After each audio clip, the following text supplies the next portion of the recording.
Hello, everyone. My name is Aaliyah, and on behalf of the Cleveland Public Library and the Rainbow Readers, which is the library's employee resource group that works to create a welcoming and inclusive environment for staff and patrons on the LGBTQIA+ spectrum and their allies, I would like to welcome you to this discussion in support of our partner film at the 2022 Cleveland International Film Festival. With us today is acclaimed film director Vivian Kleiman to talk about her film, No Straight Lines, The Rise of Queer Comics. Joining her is Dr. Valentino Zullo. He is a professor, comics scholar, and frequent collaborator with the library's literature department and the Ohio Center for the Books Get Graphic Comic Books discussion.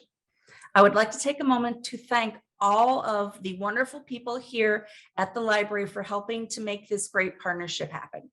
And now, without further ado, take it away, Dr. Zullo. Thank you, Aaliyah. Thank you. And thank you for being here, Vivian.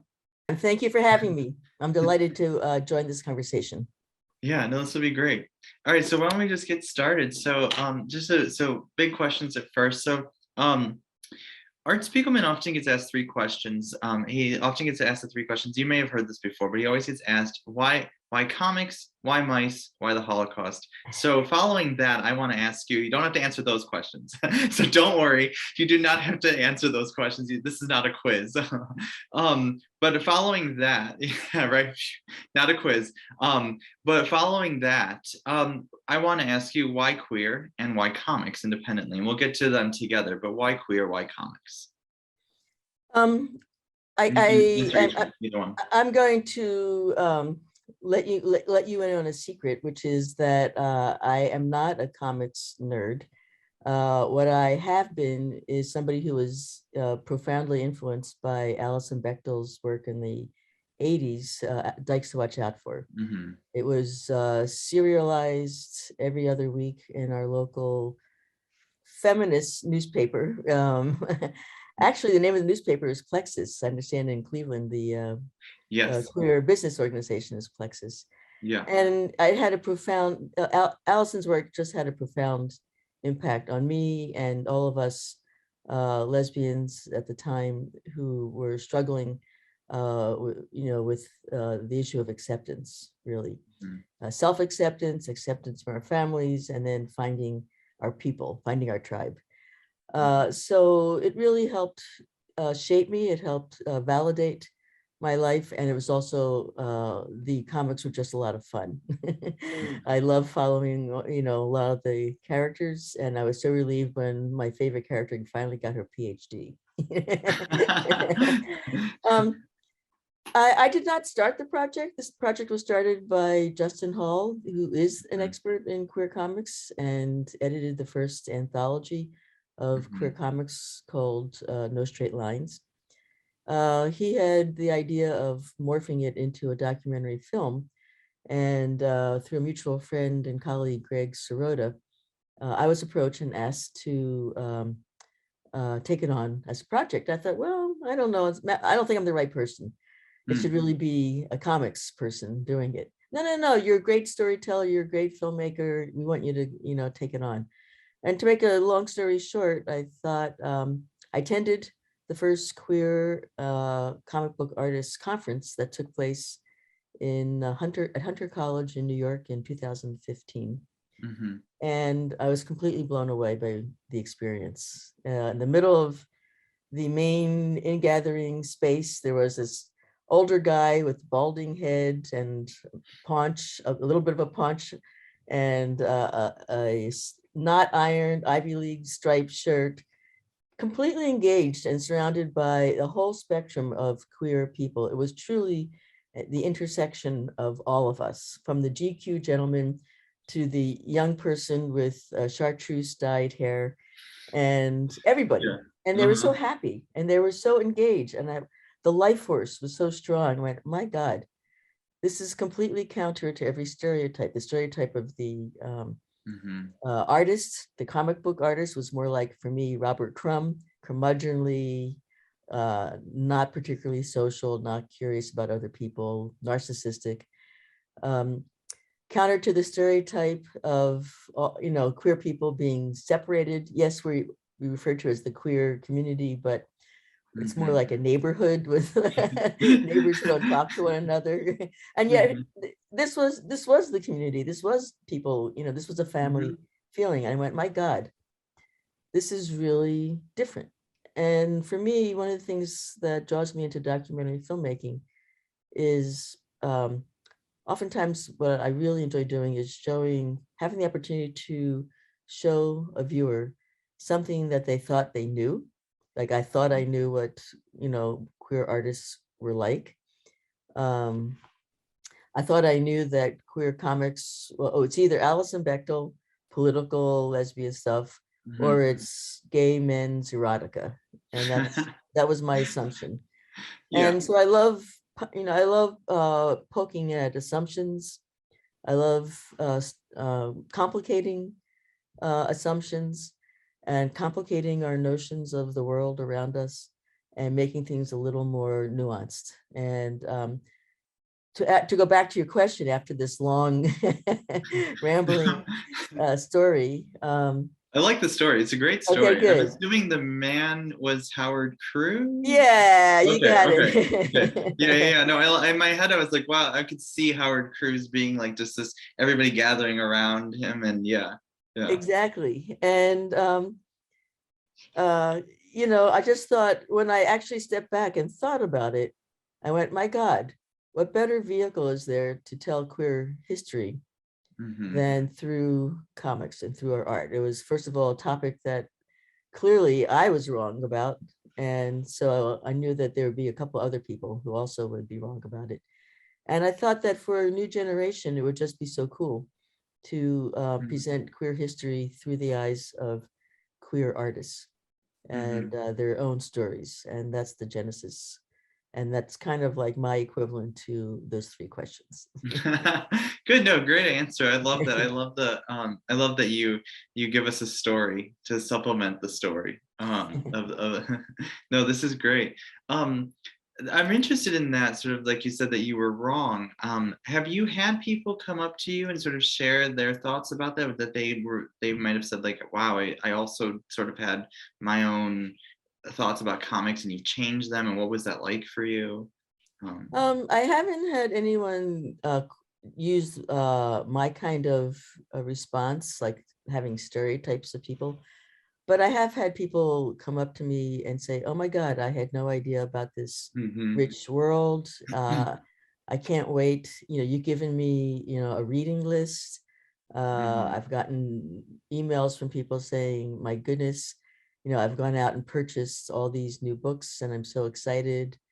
Mhm. So it really has generated a lot of vitality and interest and expanded people's libraries. Yeah, no, absolutely. I mean, I watched it, and I mean, it's expanded my library, and I mean, I've read the No Straight Lines anthology, which I was very grateful for. I will say, just to take us back full circle, when the Gay Games came in 2014 to Cleveland, I read Justin Hall's No Straight Lines before that because we did some lectures and programming on queer comics back in 2014. So Oh, I wow. actually I read the anthology back then. I wrote to Justin back then. I said thank you. I have an old email from 8 years ago where I thank him. I also donated to the Kickstarter, so I've had a long investment in this, going back to one of the first programs we did at CPL. One of my first programs at Wow. CPL, one of my first collaborations was with No Straight Lines, the comic, the anthology. So this has been wonderful for I would That's say. incredible. I thank you so much for, your leadership and Well, helping well, us thank you. get out there.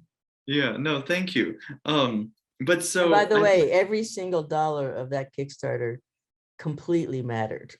We did that film on fumes and vapors. And no, so no, I mean, I can imagine it was, I mean, I know that it's a lot of work. I mean, it's a lot of work that goes into that. So no, I was very happy to be a part of that. I was delighted to then be asked to do this. So I'm delighted to be here and just to see that again, like just to, we, for some reason, CPO, which is great. The No Straight Lines keeps coming back in different ways. It's just fantastic. Um, So I think following all what you said, I'm curious. You said people have sort of gotten a reading list from it. What other ways do you want people to use this work? Not only to just think about it, but also to use this work. I know you talked about being in classrooms, but what else? I mean, maybe you could share some that we were not on screen at that time. So, Right, how do you want people to use it? right. Well, I think it's a great question, first of all, because while I am a documentary filmmaker and has that word to document, Hmm. I'm actually I admit to being a propagandist. Good, me too. I do have a reason for doing what I do. It's not just for art's sake, and nor is it just for documenting. Others can do that, and they can do it much more cheaply. My goal is to create something that's going to have a long shelf life, Hmm. and that's going to be useful, most especially at universities and libraries, because those are the places where they're kind of like curated environments, if you will. Hmm. Hmm. Um, that syllabi, those college syllabi or the shelf in the library. Hmm. It kind of helps give an organizing uh, compass, if you will, for Hmm. folks to learn stuff. And I hope that the film will be used in those kinds of environments, because those people will then bring it to other people who aren't familiar with the subject, and they become our ambassadors, as it were. So I'm Hmm. hoping that it will reach, most especially, I'm hoping that it will reach younger viewers. I Hmm. know that older people who lived through those 4 decades of queer comics, or some of them, or queer history in Hmm. the US, will enjoy the film as a nostalgic romp. Hmm. Hmm. But my goal is to make that experience, those 4 decades, more enlivened for people through the personal stories of folks who Hmm. lived through it. But not just, oh, we suffered so much and coming out was so hard and pain and angst, but through also the joy and the Yeah. pleasure and the sexiness and the fun. Um, it's all in there, and I hope that that will it be like the welcome mat Yeah. for a younger generation to think about not just the past, but the meaning of self-representation and the power of telling our own stories. And I think that that then crosses, so in addition to queer youth, I think that that message, as it were, crosses over to a mainstream audience in general. Hmm. No, I think that's a fantastic answer, and I think, I mean, watching it, you do get that balance. There's that heartbreaking scene with Jennifer Camper that, which I won't spoil for anyone, but there's a very powerful scene, Jennifer Camper. But also, there's all the there's great scenes of just joy and love. Like I absolutely adore when Howard Cruz is going through, talking about Billy Comes Out, and like, and exploring that. And there's lovely moments, and you balance that well. What, I guess, could you say more about that? What was that like? How did you sort of negotiate between that in the film? What was that process like? I love that question, because we're really now talking about filmmaking and Mhm, storytelling, that the storytelling, not just within filmmaking. mhm, I am very much concerned, as I've indicated, with taking people on an emotional journey. mhm, I am less interested in information that, mhm. they can go to the library for that, Yeah. and or Wikipedia, which has gotten more accurate. um, my goal is to reach people through the heart. And Mhm, as my mentor said, if you reach somebody in the heart, it's through the heart that we get to their minds and their mhm, thinking, their brains. Um, so in constructing the film, I had several goals. One, as you pointed out, reaching various emotional moments, mhm, from the somber and the tragic to the humorous and lighthearted and frivolous, even mhm, to actual, belly laughs, where, even the most silent of audiences, at a certain point, I know they're going to laugh out mhm, loud. They can't mhm, control it. And I mhm, can usually tell if they've been quiet all, most of the way. I know when they're going to, finally, break out in laughter. mhm, Um, and that's really a challenge when you're also trying to communicate content, mhm, history, I should say. So I'm trying to give a history lesson. I'm trying to tell the personal stories of a few artists, and I'm trying to make it relevant to today without clobbering you on the head with, oh, this is important, pay attention. Yeah. That just takes time, really. It takes time, it takes experience, training, learning. It takes getting out of your own personal experience. Hey, I was with those people. I like them. Hey, you can't cut out that story. That was one of my favorite stories. Yeah. When we sat there, I was so happy that, to hear that story. And the editor says, yeah, but it's boring to anybody outside. Or the editor said, yeah, but it doesn't fit. Yeah, but it doesn't lead you anywhere. There's always that yes, but where there's this, and filmmaking is very much a collaborative sport, even for people who film it themselves and edit themselves. It still involves other people somewhere along the line. So I would say it's hard work and training, but the goal is, as you indicated, to bring people on an emotional journey, much like a novel. Yeah, no, I like the comparison to the novel. I'm wondering, did you find that this challenged you in ways? Do you think about your filmmaking differently now? I mean, working with comics, also a visual medium, did it change your work in any ways? Do you think it'll affect your work in the future? I love that. I love that question. Heck yes. Good. That's the short answer. Tell me if I'm going on too long, but You are never going on too long. You are a great we'll storyteller. I stop there love all now. these. Yeah. I think that's actually a very profound question, and I would say that several things. One, it freed me up. I entered the project swearing that I would not include erotica, so that it would be more available. The film would be available to a broader audience. But I ended up, because of COVID, kind of like abandoning that goal and just doing, including all manner of images, including images that are very in your face, with full frontal nudity, I will confess. And yeah, I don't, so I did not plan on doing that, and that was one change. In terms of going forward in the film, I did an experiment of including younger people in the film, and without giving away too much.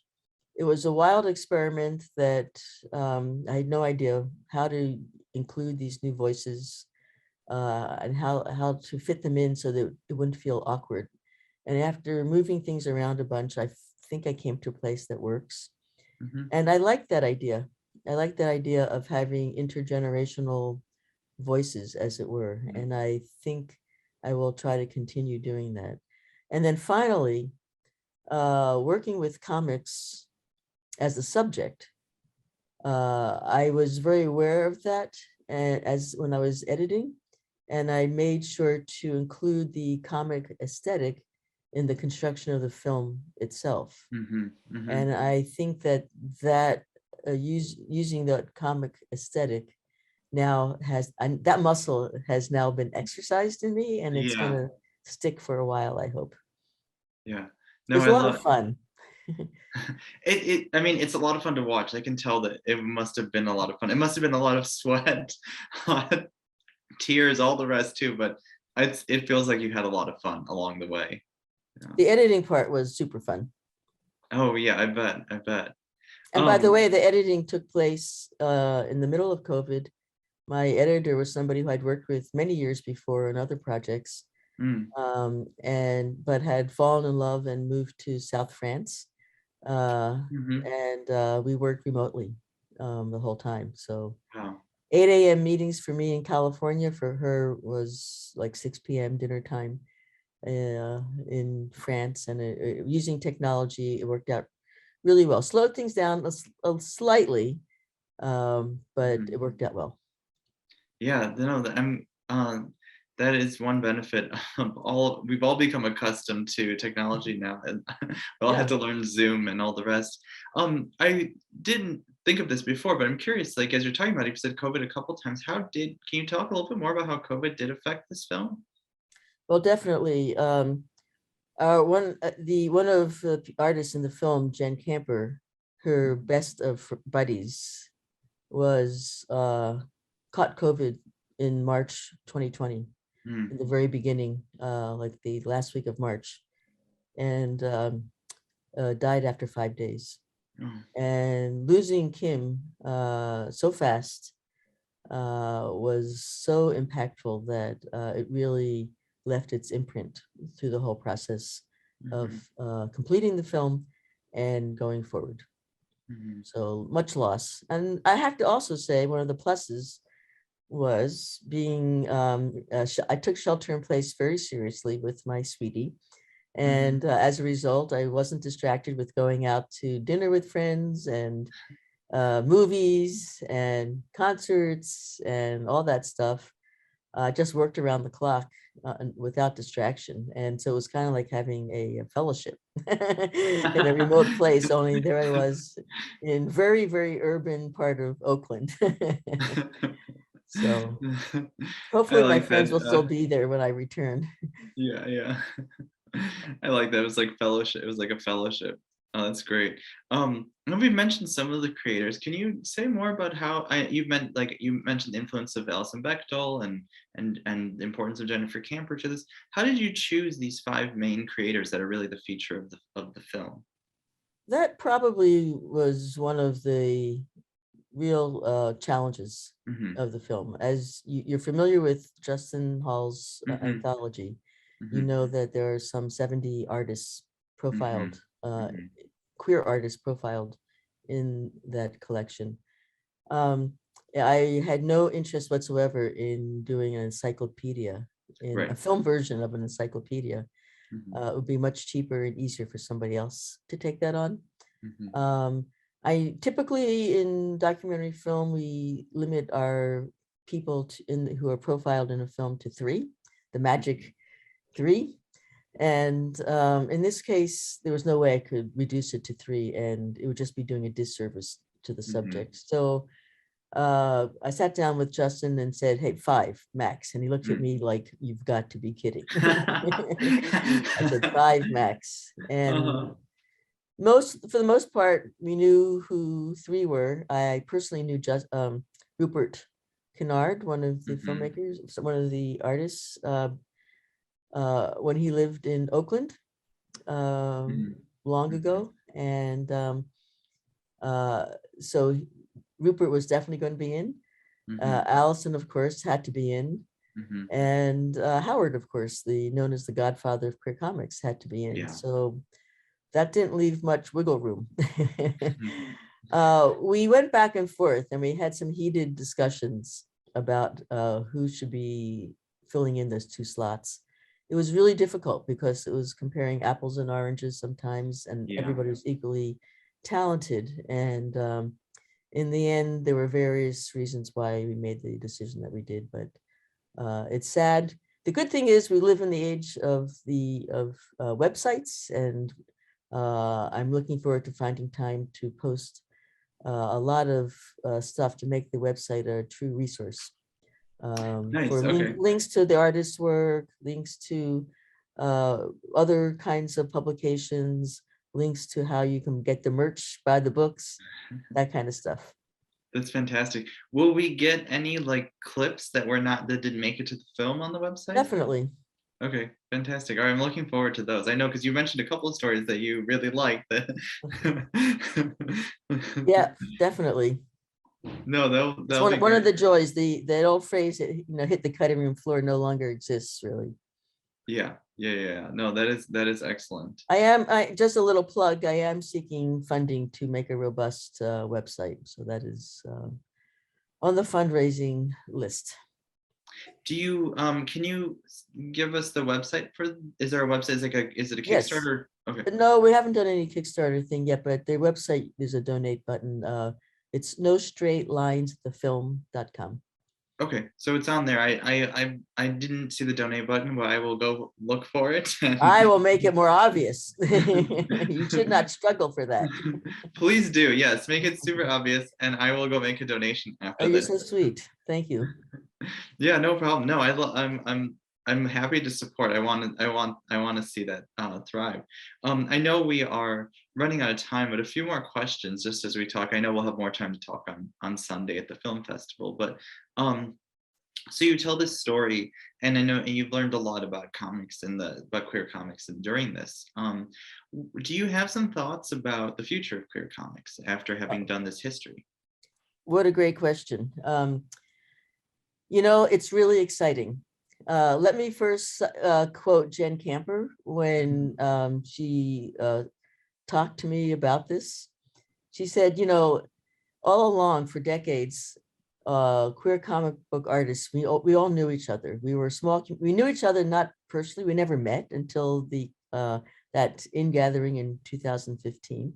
But we all corresponded. We all knew each other's work, and it was a very small group of people, and we just were very supportive and happy to have other fellow queer cartoonists. Fast forward to today, we have web comics, and Jen, in her inimitable use of language, goes, fucking A. Now we have like thousands of queer comics. I don't know hardly any of them. And it's so wonderful because now I can finally say that, oh, no, I don't like that person's work. Or, oh, no, I'm not into, you know, whatever genre it might be, sci-fi or something. In other words, now there's the freedom to reject some of the artists because we have different tastes, and we're multi-textured kinds of people. And so web comics are enormously the web is a very generative site for artists these days. And you know, one of the things that's really exciting about today is I assembled a random selection of webcomics for my editor to work with, to include in the film. And my editor looked at me and said, you know, we can't really use these. Well, why not? Well, the images don't look queer. It's like, yes, and that's why we're using it, because you know, we're in a new age, and the definition of queer is so much expanded. It's so broad and so exciting that I feel very thrilled and excited about the future. Yeah, no, I am too, and I love that. I love what you said. What Jen Camper said, that I love that the freedom to say now that, you know, that there's so much queer content that we say like, okay, I don't like that, and that's okay. I know before it was like you were just searching for queer content, so it's lovely to have that sort of freedom. All right, I know, so we're almost out of time. So one last question: what is next for you? Next for me is the joy. I actually do have a fellowship waiting for me. I was very honored to get a fellowship from the Fleischacker Foundation in California. And I had an idea originally. I was awarded the grant in just prior to COVID, but they release it after it's a complicated story, but I actually didn't get the money until last week, actually.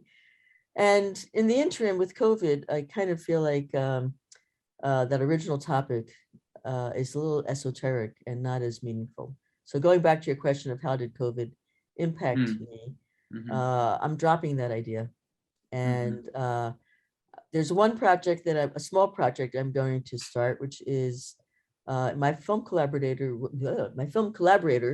and best of friends was an infamous guy named Marlon Riggs, and did a landmark experimental documentary called Tongues Untied that created a huge brouhaha when it was broadcast on national public television in 1991 for showing the experience of Black gay men in America. It was a very significant event, the release of that, or the broadcast of that documentary. And now we're in a time of banned books and censorship, where it's kind of like we're going back to, you know, the culture wars and of the early 90s. And so I'm going to go back and do a short film speaking of those who defended the broadcasts on public television, including I'd like to, well, yeah. So I want to get that story to inspire people to continue to defend and protect freedom of speech and publishing what we want, and that our students, our kids should be free to read, and they're watching and playing games that have all kinds of violence. Why can't they read about love?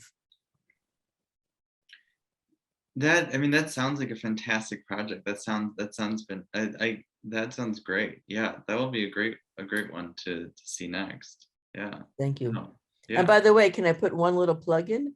I had the Sure. opportunity to meet Billy Porter at the Peabody Awards. Oh, wow. They did a special award in 2019 to Marlon, and I saw him across the room. I ran over.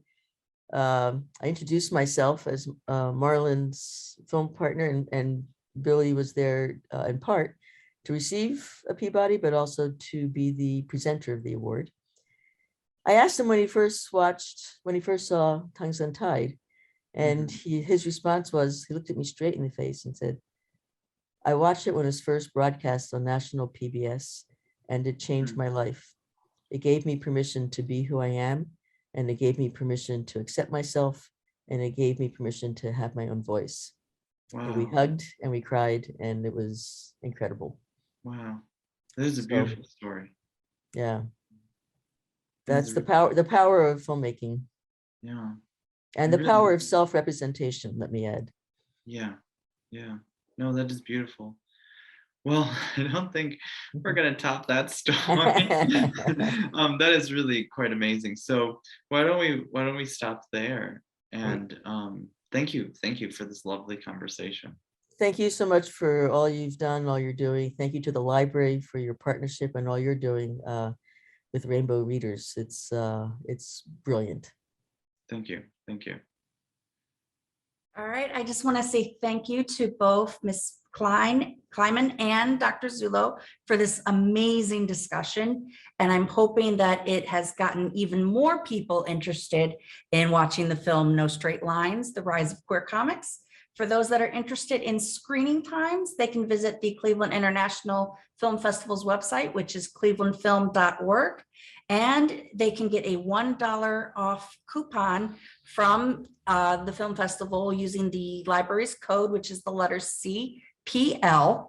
And then after you've seen the film, if you're interested in getting any of the comics or any other works by those authors that are featured, you can go to your local Cleveland Public Library location, or you can visit the library's website, cpl.org, and you can order them and delve deep more into this fascinating genre. All right. Thank you, everyone. Thank you. Thank you so much.